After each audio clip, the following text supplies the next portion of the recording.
UCLA lost, a shocker, late last night. Mick Cronin's team just looks horrible right now. There's been a lot of speculation that maybe Mick Cronin is in the running for the Louisville job. He's doing a heck of an audition for Louisville right now. They have lost 5 of their last 7 games. The 2 wins in that span are Chaminade and Maui and UC Riverside by 1 point at home. Those are the only wins they have since November 20th. They've lost to Marquette, Gonzaga, Villanova, Ohio State, and now Cal State Northridge at home. Cal State Northridge is not good, for the record. They're 8-3. Their record's good, but barely cracking the 200s on KenPom. And this was a game that UCLA trailed throughout. They were down 14 points at halftime. They kind of cut it close late. Sebastian Mack, one of your guys, with 27 points, got to the free throw line 16 times. But there's a lot of guys outside of Sebastian Mack on this team that just aren't contributing. Serious questions as far as perimeter shooting threats. The front court's a mess right now. Ade Mara's not doing anything. Like Burke didn't play in this game. I don't know what Mick Cronin's trying to do with his roster.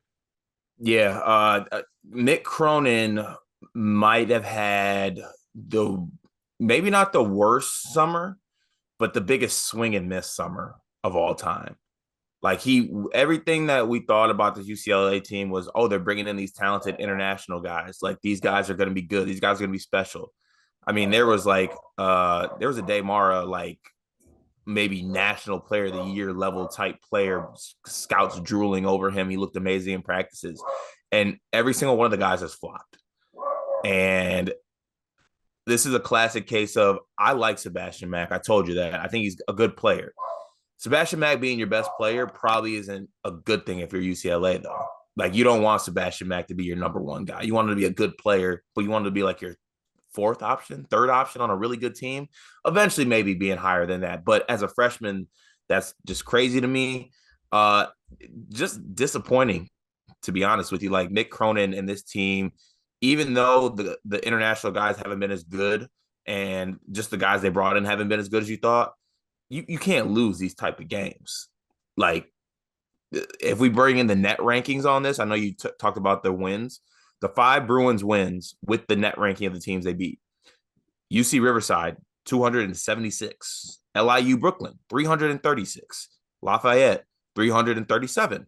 St. Francis, Pennsylvania, 342. Chaminade, Division II, not even a net ranking. This team is bad, to be honest with you. And I don't know what the fix is, unless the guys on the team just kind of flip a switch and get better. But with all this going on, and you have the Louisville rumors as well surrounding Mick Cronin, don't the wheels just fall off this team? Like, isn't this a classic wheels fall off situation? It definitely can be. And I think I'm going to do a little toot my own horn here, Card. Do you mind if I toot for a second? Toot away. Let me go ahead and just toot for a moment here. I believe one of my offseason predictions was UCLA would miss the tournament. It was. Mm-hmm. Yeah, I'm feeling pretty good. Like, I think I correctly assessed a couple teams we think might be bad, including Indiana and UCLA. Yeah, I mean, I still, like, the talent is there for a bunch of these dudes, but, like, my issue is, like, do any of these kids actually want to play college basketball? Like, you're telling me, like, Ade Mara is pumped to be playing college basketball? Does Ade Mara even know who Cal State Northridge is? Like, I just, and there's like the whole class is like 6 guys who are like, yeah, I'm going to the league. And the truth is, they're not even like polished basketball players at all right now, let alone like learn how to play in a Mick Cronin system, let alone, there's just so much of a like transitional period to have to build your whole team around guys like that. To the point that like the most reliable player on this team is a freshman in Sebastian Mack. Like, that's, if the guy you can trust the most is a freshman guard, you did a horrible job building a roster. Like, that just is what it is. And Adembona, I think, leaves a lot to be desired. Cronin called him out in the press conference last week. He's a good player. If Adembona is like your 4th or 5th guy, you're a great team. If he's your best player, you're screwed. Like, just call it what it is. Like, that guy's not a first option. He can't be an anchor of a team. He's a role player. He's a really, really good role player. But right now, he's the most talented player on the team. That's a huge problem. And Mick had a post-game quote that I want you to assess for me here. I'm going to just read it directly. Somebody asked him if he's questioning his roster construction after this loss. And he said, "We did what we could do. Is your question, did we try to get older transfers? Absolutely. So did the Reds, but the Dodgers get them." So Mick Cronin's basically blaming UCLA's inability to win NIL recruitments on where his roster ended up, which to me, as a Michigan fan, seems crazy because UCLA should have a lot more higher potential to win NIL recruitments than a lot of other programs. Yeah, I'm calling bullshit on that. And I'm calling bullshit from a spot where I definitely don't know exact NIL numbers. I never will. I'm still waiting for someone to just give me like a website where I can readily look that up and see what their NIL is, or someone let me know. But I have a really, really hard time believing that UCLA doesn't have NIL. I find it really hard to believe. So Trilly's jumping in. He says, "This is Mick Cronin's very public, give me more NIL money or else moment. He got outbid this summer for Cam Spencer." So look, I'm sure there are programs that have more money than others, or that in specific recruitments will offer more money for a player than others. But Yeah, sorry. Also, that that's the. I mean, I love Cam Spencer, but you put Cam Spencer on this team, are they even like? What are they like? What, seven and whatever, like 7-3, like, not significantly better. No, yeah. not significantly better. Yeah, the roster needed a total overhaul, right? You lose Jaquez, you lose Tiger Campbell. Like it's a total rebuild regardless of how you do it. And Mick seemed intent on going overseas for it regardless of if he had a little more money or not. Um, I do find it interesting. I think when you make a comment like that in the post game, that is definitely rooted in like either people are going to make sure that I have more money or I'm leaving. Also, what color is Louisville? Red. Huh. So did the Reds. Interesting. Ah. Where's Mick Cronin coaching next year? Point blank. Where's he coaching? In Louisville, Kentucky. If I'm Louisville, do I want the guy that just lost to Cal State Northridge? Yes, Okay. because the guy you have right now loses to Cal State Northridge by 20. Okay. I just want to know that, like, regardless of if we're blaming it on NIL or we're blaming it on the roster or a Dembona or whoever,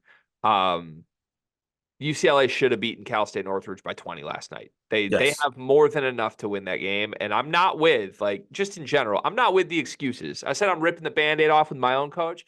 I'm not with the excuses. Coaches are elite excuse makers. And Mick Cronin has everybody pointing fingers at everybody else in that locker room. Oh, Sebastian Mack's too young. Oh, Dembona's not tough enough. Oh, I don't have enough money. Oh, all these overseas kids aren't ready. It's your fault, Mick. Like this is Mick Cronin's fault entirely. This is not anybody else's fault. Are there other things that have contributed to it? Yeah. And Mick Cronin can play this however he wants to. At the end of the day, Mick Cronin should have won this game because his team's way more talented than Cal State Northridge's is, regardless of the problems that it has. He lost the game. They're 5-5. They look like they can't beat anybody with a pulse. That's on Mick Cronin. It's not on anybody else. And don't forget that bullshit. I'm sick of coaches getting out of this, man. I'm sick of it. Can we give credit to one of our favorite coaches? Because I actually like what he said in his press conference last night. Sure. Coach, I just want to send a shout out to him. Like, he just straight up said like his players are playing shitty and we're gonna change it. Who said that? Coach Drews. Oh yeah, I love that. I love Yeah, that quote. I loved everything about that press conference. Yeah. God, I love Micah I Shrewsbury. love Michael Shrewsbury so much. It must be so fun to root for a program that even when you're horrible, like you just love, like you'll die for your coach. Is there any way that Shrews could get to Michigan? I think the buyout would be the issue. Is it too large? Is it like I don't know what the buyout is, but I'm just assuming like you sign a new contract with Notre Dame. I don't think like there's a 1-year pivot, but if I'm Michigan, I'm not waiting. I don't know. If I'm Michigan, I think Shrews would be at top of my list. Like, he's a Big Ten guy. He's a great coach. I think Shrews would take it. I think he would too. I think he would take it. You got a couple. You got to. I mean, I don't know how much longer you want to, string it along, but like, I haven't talked to Purdue fans about what it's going to look like after Painter calls it quits. But isn't like Shrews the first call? I would hope so. Yeah. But So shit, maybe get a couple years. Get a but couple years. Painter's going to be here for at least 30 more years, though. I mean, Yeah, true. yeah, he's healthy. He doesn't have any heart issues. He's he's winning games. Not hitting people. Not hitting people. And yeah, I mean, as long as he makes Elite Eights every 5 years, he's going to end up having a statue in West Lafayette. So long as you beat Indiana. Oh wait, you went 0-2 against Indiana last year, but well, non-conference results are good, right? Let's move on.